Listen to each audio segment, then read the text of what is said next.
জীবন মানেই তো একগুচ্ছ ছোট ছোট গল্পের সমষ্টি, কখনো হাসির, কখনো কিছুটা আবেগের। আজ ভাবলাম আমার এই সাধারণ জীবনের একটি বিশেষ অংশ আপনাদের সাথে ভাগ করে নিই। চলুন আজকের দিনটা শুরু করা যাক। আসসালামু আলাইকুম সবাইকে, কেমন আছেন আপনারা সবাই? বাচ্চাদের আনতে চলে যাচ্ছিলাম স্কুলে, বাচ্চা ছোটোটাকে। তো আমাদের এই পাশে একটা মন্দির আছে, তো মন্দির হয়ে স্কুলে গেলে খুবই অল্প সময়ে, মানে 2-4 মিনিটের মধ্যে স্কুলে পৌঁছানো যায়। তো আমি মন্দিরের রাস্তা দিয়ে যাচ্ছিলাম। এটা একটা বড় কেয়াং রাখাইনদের ধর্মীয় প্রতিষ্ঠান আর কি। তো এখান দিয়ে আমি যাচ্ছি। এটা অনেক বড়। আর কক্সবাজারে আরও আছে মন্দির এরকম। এটা আমার ঘরের সাথে একেবারেই যেটা লাগানো আছে, খুবই কাছের। এটা দিয়েই সবসময় আমরা যাওয়া আসা করি, যদি গেট খোলা থাকে আর কি। এখান দিয়ে যেতে হলে আগে এভাবে জুতো খুলে হাতে নিতে হয়, ওদের যেহেতু ধর্মীয় প্রতিষ্ঠান এখানে, মানে জুতো নিয়ে যাওয়া যায় না। তো এখানে আমি জুতো নিতে গিয়ে আমার জুতা পড়ে গেছে, এবার ওগুলোকে নিয়ে যাচ্ছিলাম আর কি। আশেপাশে অবশ্য কেউ থাকে না এখানে, এই মানে অনেক কুকুর আছে আসলে, ওইটা বাচ্চারা ভয়ও পায়। তো বাচ্চারা এদিক দিয়ে স্বাভাবিকভাবে আসতে চায় না, যেহেতু অনেক কুকুর, কুকুর দেখলেই তো ভয় পায়। তো এই পাশে রাস্তাগুলো ময়লা হলেও একটু ধুলাবালি আর কি। তো তারপরও কিছু করার নেই, যেহেতু কাছে, তো কাছে হিসেবে এদিক দিয়ে যাওয়া হয়। যদি গেট খোলা থাকে, দুই পাশে দুইটা গেট, অনেক সময় গেট বন্ধ থাকে। তো সকালের এই সময়টাতে খোলা থাকে, তো ওই সময়টা আমরা জানি। তো আমি তাই যাচ্ছিলাম এই দিক দিয়ে। বাইরের রোড দিয়ে গেলে একটু সময় বেশি লাগে, একটু দূরে যেহেতু, তো ওই দিক দিয়ে আমি যাই না। তো এই তো পথ শেষে এখানে এসে জুতোটা আবার পরে নিচ্ছি। এভাবে ক্যাংয়ের মাঝখান দিয়ে অবশ্য আসা যাওয়ার জন্য জুতো পরা যায় না। আমি বাচ্চাকে নিয়ে আসছি, এসে এখন রান্না বান্নাটুকু করে নিচ্ছিলাম। ঢেঁড়স দিয়ে আজকে চিংড়ি দিয়ে রান্না করব। এখানে আমার আলু ভর্তা করছি, ডাল করা হয়ে গেছে, ডাল। তারপর এখানে বেগুন কেটে রাখলাম, এখানে চিংড়ি কিছু আসার সময়, স্কুল থেকে আসার সময় কিছু ছোটো মাছ নিয়েছিলাম, ওখানে অনেকগুলো চিংড়ি মাছ পাইছি। এই তো ঢেঁড়স টমেটো দিয়ে চিংড়ি মাছটা বসিয়ে দিছি। প্রতিদিনের জীবনযুদ্ধ হচ্ছে এগুলো, একজন গৃহিণীর, বাচ্চাকে সকালে স্কুলে নিয়ে যাওয়া আনা, এরপরে রান্নাবান্না শেষ করা। এখানে আমি আলু ভর্তাটুকু তেলে দিয়ে এটাকে আমি ফ্রাই করে নিলাম, আলু ভর্তাটুকু রেডি হয়ে গেছে। তারপর এখানে করছি, এটা হচ্ছে বেগুন কাটা, ওটাকে আমি আর রান্না করিনি। এখানে এটা হচ্ছে পুরুল, কে কী নামে বলেন তো জানি না, এটা ঝিঙের মতো দেখতে, ঝিঙের মতো রান্না করতে হয়। আর এটা হচ্ছে ঢেঁড়স আর চিংড়ি টমেটো দিয়ে। তো আজকে সব কিছু আমার মজার, মানে আমার প্রিয় খাবার আর কি। আর এখানে হচ্ছে ঢেঁড়স ভর্তা।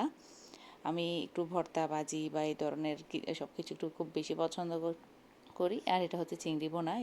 স্কুল থেকে আসার পথে যে ছোটো মাছগুলো নিয়েছিলাম, ওখানে বেশিরভাগ চিংড়ি মাছই ছিল।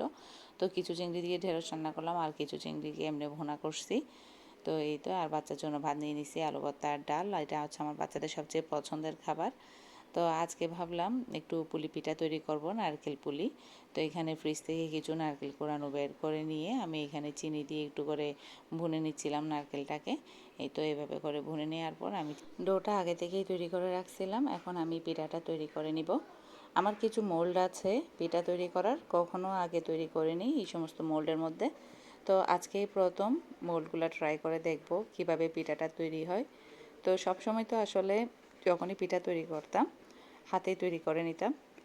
তো আজকে প্রথম তৈরি করব মোল্ডের মধ্যে এভাবে, কোনো দিন তো করিনি, দেখি কেমন হয়। তো কাজ আসলে বলতে গেলে ঠিকই আছে, মোটামুটি 50-50 আর কি। তো ঠিকই তো রুটি বেলা লাগে, আর এখানে দিয়ে এটাকে করতে হয়। তো এই প্রসেসিংও কম, মানে সময় সাপেক্ষ না। তো ঠিকই আছে মোটামুটি, আর হাতে করলেও ঠিক সেম সময়টুকুই লাগে, অতটা বেশি আমার তফাৎ মনে হয়নি। তো এইভাবে করে আমি মোল্ডে দিয়ে আজকে সমস্ত পিঠাগুলো তৈরি করে নিছি। তো নারকেলগুলোকে আগে থেকেই ভেজে নিয়ে আমি এভাবে প্রথম পিঠা তৈরি করলাম। সবসময় আমি কাঁচা নারকেল, মানে নারকেলকে না ভুনেই আমি দিয়ে দিই চিনির সাথে মেখে নারকেলটাকে, তো পিঠাটা তৈরি করে নিই। তো আজকে ভাবলাম না, নারকেলটাকে আগে থেকে ভুনে নিই, তাহলে আমি পিঠাটা সন্ধ্যার সময় রেডি করে নিব, তৈরি করে নিব।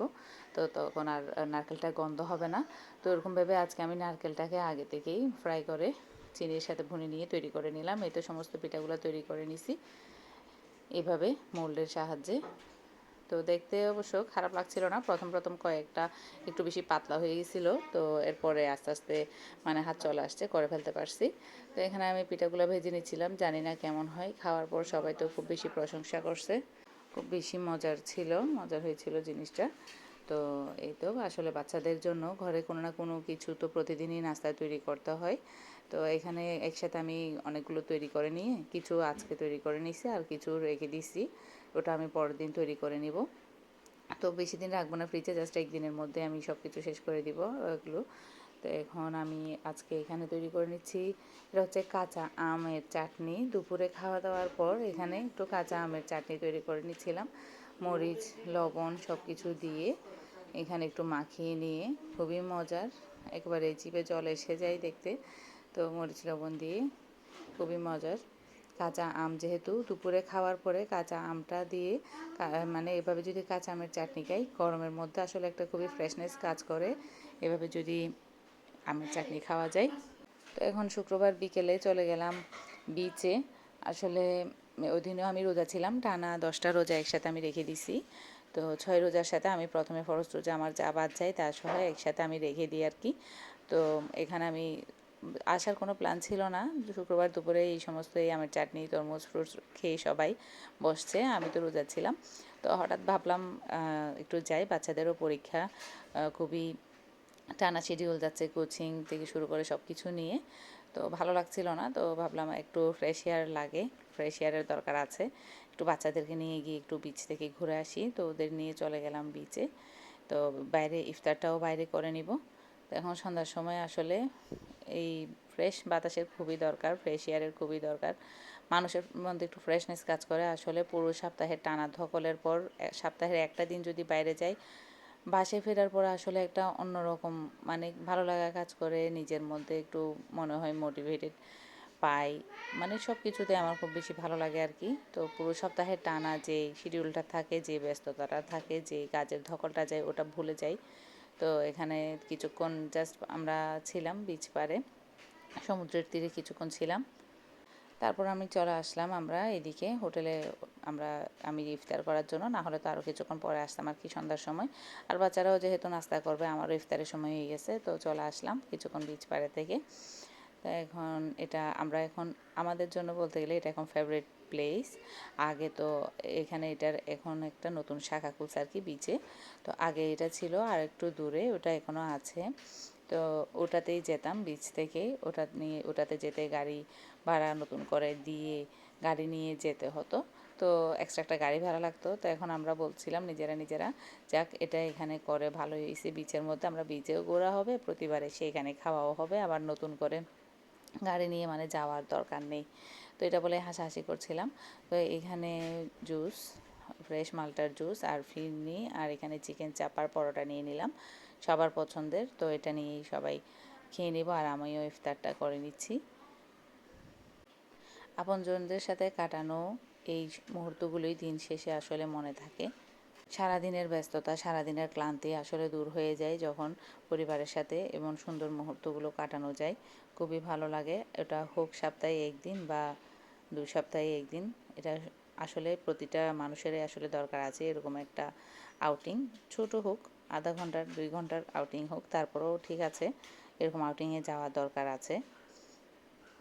তো আমার ভিডিওটি আপনাদের কেমন লেগেছে অবশ্যই জানাবেন। ভালো লেগে থাকলে ভিডিওটিতে একটি লাইক দিয়ে দিবেন এবং চ্যানেলে নতুন হয়ে থাকলে চ্যানেলটি সাবস্ক্রাইব করে নেবেন।